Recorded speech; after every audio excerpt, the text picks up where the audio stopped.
কি হলো? সবাই আজ এত চুপচাপ কেন? চুপ না থেকে আর কি উপায় আছে বলুন মহারাজ? আরে কি হয়েছে সেটা বলবে তো। বললেই তো ঝগড়া। দেখছেন মহারাজ, গোপাল কেমন প্যাঁচ দিয়ে দিয়ে কথা বলছে। তাই তো দেখছি। গোপাল, খুলে বলো বলো, কি বলতে চাইছো? আসলে মহারাজ, আমরা সবাই একটা অনুরোধ অনেকদিন আগেই করেছি, কিন্তু কিন্তু কি? কিন্তু মন্ত্রী মশাইয়ের বিরোধের কথা শুনে আপনি আমাদের অনুরোধ রাখেননি। কোথায় ঘি, পান্তা ভাতে ঘি। হ্যাঁ, আমাকে জড়িয়ে দিল। আরে কি হয়েছে বলো, অত ভনিতা করো না। আমাদের বেতন বাড়াতে হবে মহারাজ। বাজারে জিনিসপত্রের যা আগুন দাম হয়েছে, তাই এই বেতনে আমাদের পোষাচ্ছে না। বুঝতে পারছি, কিন্তু সবাইকে এখন বেতন বাড়ালে মহারাজের রাজকোষে টান পড়বে, তাই না মহারাজ? হ্যাঁ, তা তো বটেই। আমার মতন একজন সৎ, নিষ্ঠাবান, উপদেষ্টাদায়ক মন্ত্রী থাকতে আমি এসব হতে দিতে পারবো না। মহারাজ, বিগত 3 বছর ধরে একই বেতনে কাজ করছি। নুন আনতে তো পান্তা ফুরিয়ে যাচ্ছে মহারাজ। বাড়িতে গিন্নিকে কোনো হাত খরচ দিতে পারি না বলে কত কথা শুনতে হয় জানেন মহারাজ। রাজসভায় ভাষণ না দিয়ে বাড়িতে গিন্নিকে শাসন করো। আমি আজকাল আমার গিন্নিকে যা শাসন করি না, আমার ওপরে ও টু শব্দটাও করতে পারে না। তাহলে কি দাঁড়ালো? তোমাদের বেতন এখন বাড়ানো হচ্ছে না।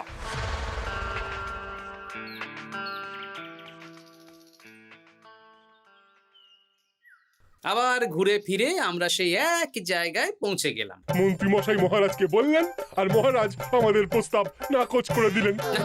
এভাবে হবে না, অন্য রাস্তা ভাবতে হবে, অন্যভাবে চিন্তা করতে হবে।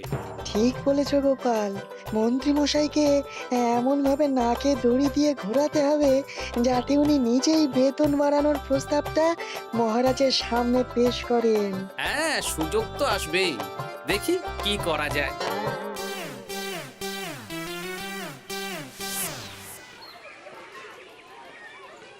সারাদিন তোদের খেলাধুলো চলছে। আরে, পড়াশোনা ভুলে গেছিস নাকি? হ্যাঁ, বেশি পড়াশোনা করে কি হবে দাদু? বুদ্ধিমান হবি, পরে ভালো চাকরি করবি, ব্যবসা করবি, আনন্দে খুশিতে দিন কাটাবি। এখন তো আমরা আনন্দেই আছি দাদু। চুপ! শোন, আমরা একটা কাজ করে দিতে পারবি? কি কাজ বলো দাদু? তোরা ফাঁকতালে মন্ত্রী মশাইয়ের উপরে নজর রাখবি। উনি ওনার গিন্নির উপর কিভাবে শাসন করেন সেটা এসে আমাকে জানাবে। আচ্ছা দাদু।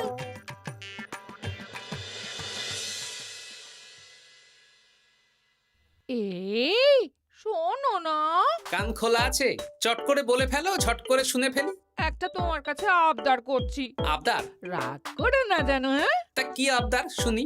আমাকে 5টা মোহর দেবে গো। 5 মোহর? সামান্য 5 মোহরই তো, দাও না গো।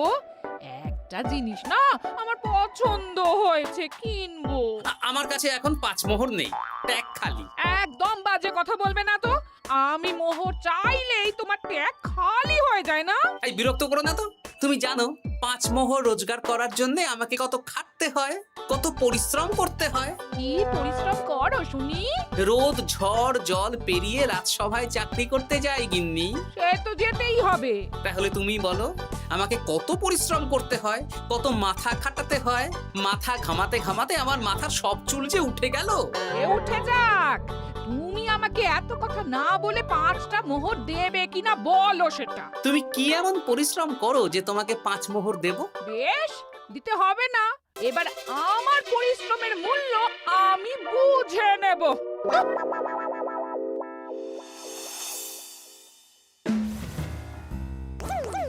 এই এই শোনো না, আজকে বেলার দিকে বাজারে গেছিলাম। আমার না একটা জামদানি শাড়ি খুব খুব পছন্দ হয়েছে। আমাকে ওটা কিনে দাও না গো। মাসের শেষে আমার আমদানি তো আর বাড়েনি যে তোমাকে জামদানি কিনে দেব। যেগুলো আছে সেগুলো পড়ো। এরকম করে বলছো কেন? আর কি রকম করে বলবো, সব সময় তোমার বায়না আমার সয় না। ফের যদি বায়না করতে দেখেছি তো তোমাকে বাপের বাড়ি দিয়ে আসবো। এই, তুমি আমাকে কি কথা বললে? তুমি আমার সাথে এরকম ব্যবহার করছো? হ্যাঁ, করতে বাধ্য হচ্ছি। অর্থ তো আর গাছে ফলে না, অনেক কষ্ট করে রোজগার করতে হয়।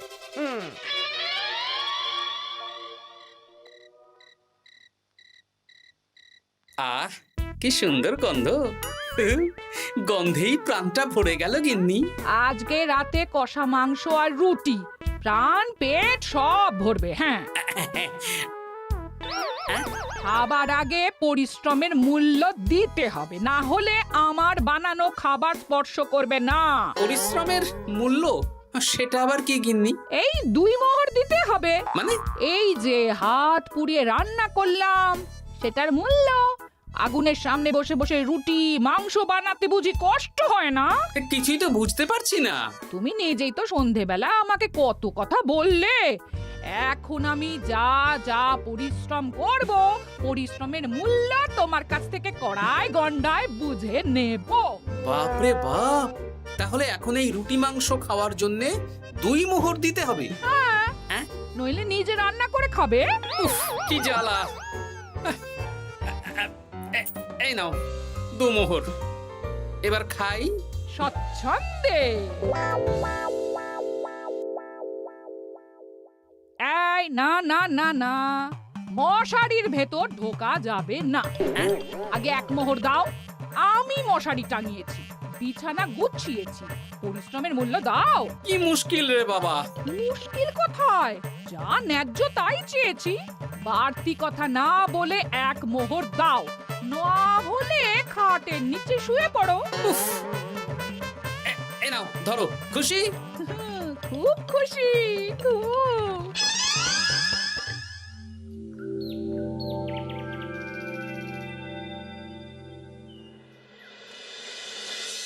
ফতুয়াটা কোথায় গেল? ফতুয়া। আরে ও গিন্নি, এই না তোমার ফতুয়া, আমি কেচে মার দিয়ে শুকিয়ে রেখেছি। এটা পরে রাজসভায় যাও। ও, এইতে চাই। আমারও চাই। তোমার আবার কি চাই? 2 মোহর, পরিশ্রমের মূল্য দিলে দাও, না হলে খালি গায়ে রাজসভায় যাও। হ্যাঁ, উফ, কি জ্বালা। জ্বালা কিসের? আমি তো আমার পরিশ্রমের মূল্য চাইছি। হ্যাঁ, এই নাও ধরো। এরকম খুচখাচ নাচে একবারে বলো তো কত মোহর লাগবে? তুমি তো আমার কাছের লোক, তাই প্রত্যেকদিন 3 মোহর করে দিও। হ্যাঁ, প্রত্যেক দিন? হ্যাঁ, প্রত্যেক দিন। আমার হাত খরচ গো। উফ, কি জ্বালা। ওই দেখ, দাদু কিরকম শুকনো আমসত্ত্বের মতো মুখ করে আসছে। কি হলো দাদু? দিদার সাথে ঝগড়া হয়েছে নাকি? না না, ঝগড়া না, অনেক জ্বালা। তোদের আর কি বলবো।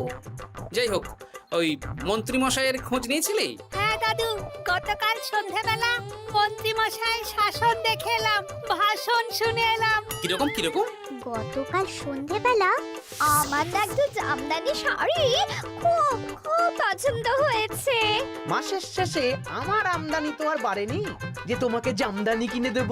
সব সময় তোমার বায়না আমার সয় না। ফের যদি বায়না করতে দেখেছি তো তোমাকে বাপের বাড়ি দিয়ে আসবো। আচ্ছা, এই ব্যাপার। এই তো, এবার আমার জ্বালা মিটবে, চিন্তা কমবে। কিসের জ্বালা? কিসের চিন্তা দাদু? সেসব জেনে কাজ নেই তোদের ভোলার দোকানের মিষ্টি খাইয়ে দেবো। হ্যাঁ, এখন রাজসভায় যাব, তারপর দুপুর বেলা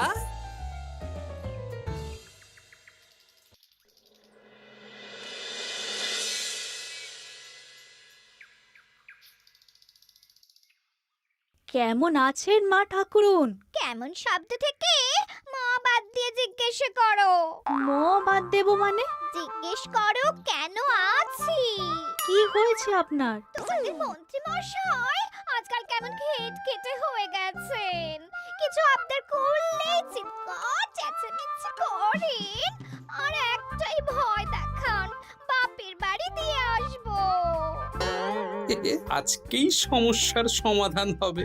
সামনের মনোহারি দোকান থেকে একটা কাগজ কলম নিতে হবে, তারপর আসল কাজটা করতে হবে। তোমার সাথে কথা বলতে গিয়ে কত দেরি হয়ে গেল। ধুর, এখনো রান্না হয়নি।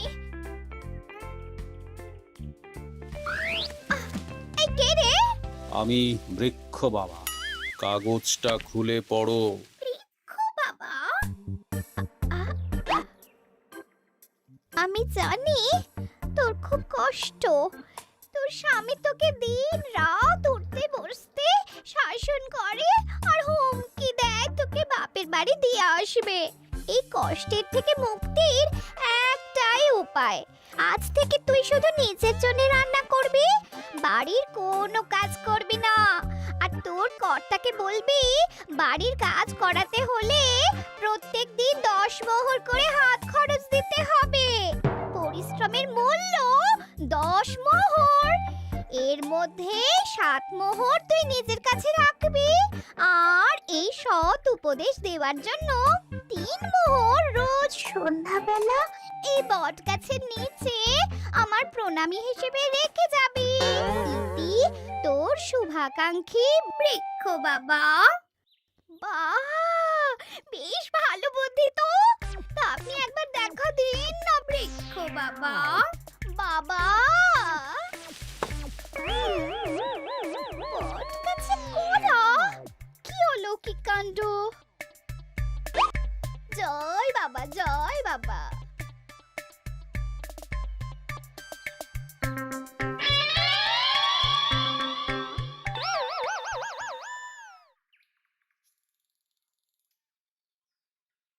আরে গিন্নি, তুমি একা একা খেতে বসে পড়েছো? হ্যাঁ, খিদে পেয়েছিল তাই খেতে বসে পড়লাম। আরে আমাকে ভাত বেড়ে দেবে তো নাকি? তোমার খাবার তুমি রান্না করে দাও, আমি নিজের মতন রান্না করেছি, নিজে খাচ্ছি। এই ছেড়েছে, আমি রান্না করতে পারি নাকি? রান্না করতে পরিশ্রম লাগে, তাই আগে পরিশ্রমের মূল্য দাও। প্রত্যেক দিন 10 মোহর, তারপর রান্না করব, ঘরের কাজ করব। এই তো মহা মুশকিল। কোনো মুশকিলের ব্যাপার না। না, দেখি বাইরে ভোজনালয়ে কিছু খাবার পাওয়া যায় কিনা। দেখো এত বেলায় খাবার পাও কিনা। তাছাড়া বাইরে তেল ঝাল খাবার খেয়ে শরীর খারাপ করলে আমাকেই তো দেখতে হবে। তখন কিন্তু আমার পরিশ্রমের মূল্য 15 মোহর প্রতিদিন হয়ে যাবে। কি জ্বালা! কোনো জ্বালার ব্যাপার নেই, আমি খেয়ে উঠে চট করে রান্না করে দিচ্ছি। তুমি 10 মোহর প্রস্তুত রেখো। আচ্ছা, সন্ধেবেলা দেবো।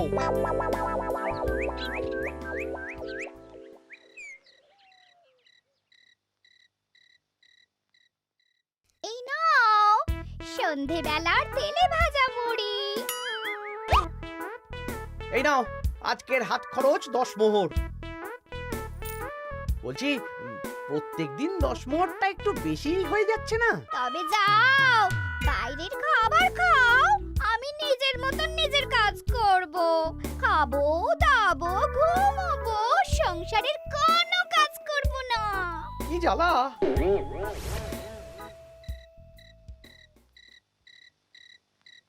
ধন্যবাদ বৃক্ষ বাবা, আপনার দেওয়া বুদ্ধিতে কাজ হয়েছে। এই যে আপনার প্রণামী 3 মোহর আমি এই বটতলায় রেখে গেলাম। জয় বৃক্ষ বাবা, জয়।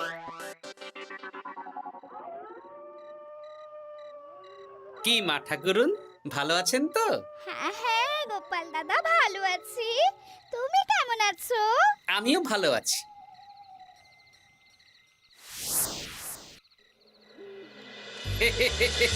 এই তো ওষুধে তার মানে কাজ হয়েছে, 3 মোহর পেয়ে গেলাম।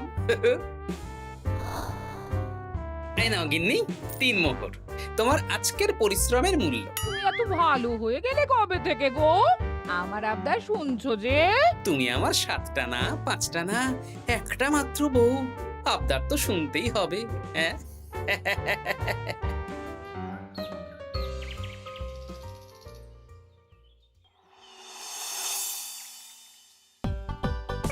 এই নাও, তোমার জন্য ফুলকো ফুলকো লুচি আর আলুর তরকারি বানিয়েছি।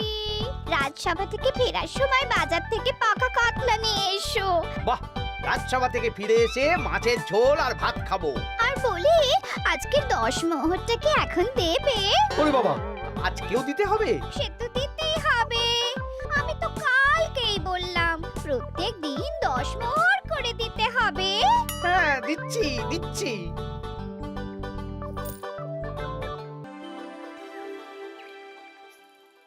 মন্ত্রীমশাই কেমন আছেন? আপনার মুখটা কেমন শুকনো শুকনো লাগছে। শুকনো তো হবেই, প্রত্যেক দিন গিন্নিকে হাত খরচ বাবদ 10 মোহর করে দিচ্ছি। 500 মোহর বেতন পাই। এইভাবে চলতে থাকলে 300 মোহর তো গিন্নিকেই দিতে হবে। সে তো দিতেই হবে, মা ঠাকুরুন এত পরিশ্রম করেন। আমিও আমার গিন্নিকে রোজ 3 মোহর করে হাত খরচ দিই, কিন্তু আমার মনটা বেশ ফুরফুরেই আছে। বাবা, আমার কষ্ট দেখে তোমার আনন্দ হচ্ছে নাকি? না না, কি যে বলেন। একটু দেরি হয়ে গেল। যাই হোক, আলোচনা শুরু করা যাক। এর একটা বিহিত করতেই হবে।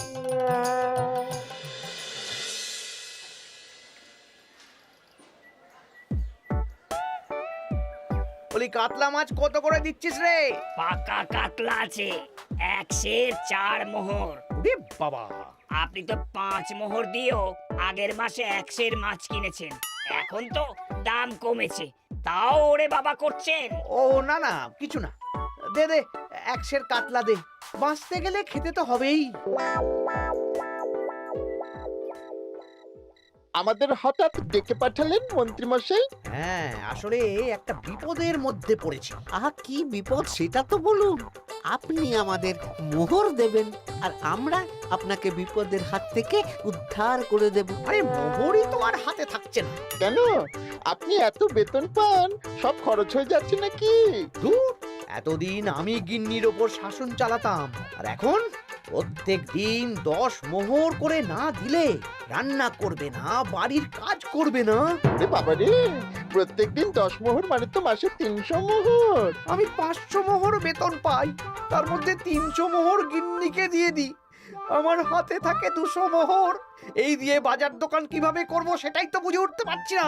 মহারাজকে বলুন বেতন বাড়াতে, তাহলেই তো সমস্যার সমাধান হয়ে যায়। কিন্তু কদিন আগেই তো মহারাজকে বললাম যে বেতন বাড়াতে হবে না।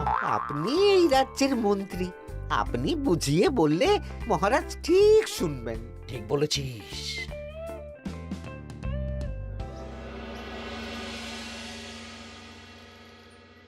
বুঝলে সবাই, আজ আমি মহারাজের কাছে আমাদের সবার বেতন বাড়ানোর প্রসঙ্গ তুলবো। কেন? এই তো আপনি কদিন আগে বললেন বেতন বাড়ানো যাবে না। আরে বাবা, বেতন না বাড়ালে এরপর আমাকে পথে বসতে হবে, বুঝতে পারছো না? বেশ, এতদিনে আপনার সুমতি হলো তাহলে। আর মহারাজ যদি রাজি না হন? তাহলে আমরা সবাই একসাথে আন্দোলন করব। মন্ত্রী মশাই আমাদের পাশে থাকলেই হবে। হ্যাঁ, থাকবো থাকবো। মহারাজ, আমার একটা আর্জি ছিল। কি আর্জি বলো মন্ত্রী? আমি অনেক ভেবে দেখলাম, কয়েকদিন আগে সভাসদেরা ঠিক কথাই বলেছিল। কি ঠিক কথা? মানে বাজারে জিনিসপত্রের দাম বেড়ে দ্বিগুণ হয়েছে, কিন্তু আমাদের বেতন একই রয়েছে। হ্যাঁ, মানছি, কিন্তু হঠাৎ করে আমি বেতন বাড়াতে পারবো না। তুমি নিজেই বলেছো রাজকোষে টান পড়বে, এখন তুমি নিজেই আবার অন্য কথা বলছো। বলতে বাধ্য হচ্ছি মহারাজ, সংসারের খরচ সামলাতে গিয়ে মাথা খারাপ হয়ে যাচ্ছে। আমাদের বেতন বাড়াতে হবে। বাড়াতে হবে, বাড়াতে হবে। হ্যাঁ মহারাজ, এভাবে চলতে পারে না। রাজ্যের রোজগার বাড়ছে, কিন্তু আমাদের বাড়বে না। তাহলে এই রাজসভায় চাকরি করে কি লাভ মহারাজ? মহারাজ, গোপাল মন্ত্রী মশাই ঠিকই বলেছে। মহারাজ, বেতন বাড়িয়ে দিন, নইলে আর পারা যাচ্ছে না। বেশ বেশ, তোমরা এত করে বলছো যখন, তোমাদের সবার বেতন বাড়ানো হবে। আগামী মাসে যা বেতন পাবে তোমরা, তা বর্ধিত হারেই পাবে। কি সবাই খুশি তো? খুব খুশি। ধন্যবাদ মন্ত্রী মশাই। ঠিক আছে ঠিক আছে। আরে ধন্যবাদ আমাকে দাও বিজ্ঞানী, আমার জন্যই তো বেতন বাড়লো। মনোজা, আরে আমি তো মহারাজকে বললাম বেতন বাড়ানোর কথা। আপনি তো নিজের মন থেকে এমনি এমনি বলেননি, মানে আমি আপনাকে বলিয়েছি মন্ত্রী মশাই। তুমি আবার কখন বলালে? এই যে রোজ আপনার 10 মোহর করে খরচ হয় গিন্নিমার হাত খরচ বাবদ, সেটা তো আমার বুদ্ধিতেই। আরে কি বলছোটা কি? ঠিকই বলছি। কিছুদিন আগে একটা বট গাছের নিচ দিয়ে আপনার গিন্নি যাচ্ছিলেন।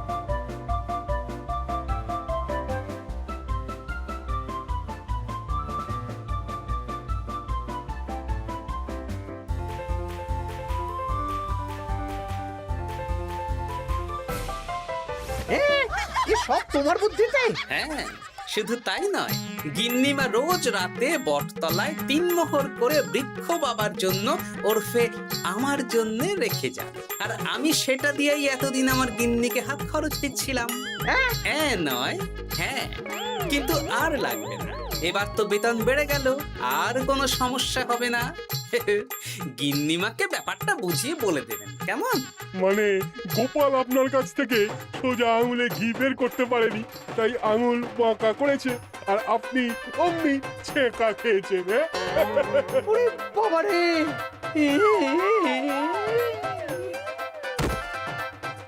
এই তোলো তোলো, মন্ত্রী মশাইকে তোলো। যা ছ্যাঁকা খেয়েছেন, এখন কদিন আর ওনার জ্ঞান ফিরবে না। বৈদ্য, চিকিৎসা শুরু করো। হাসির রাজা, জ্ঞানের রাজা, রসিক রাজা।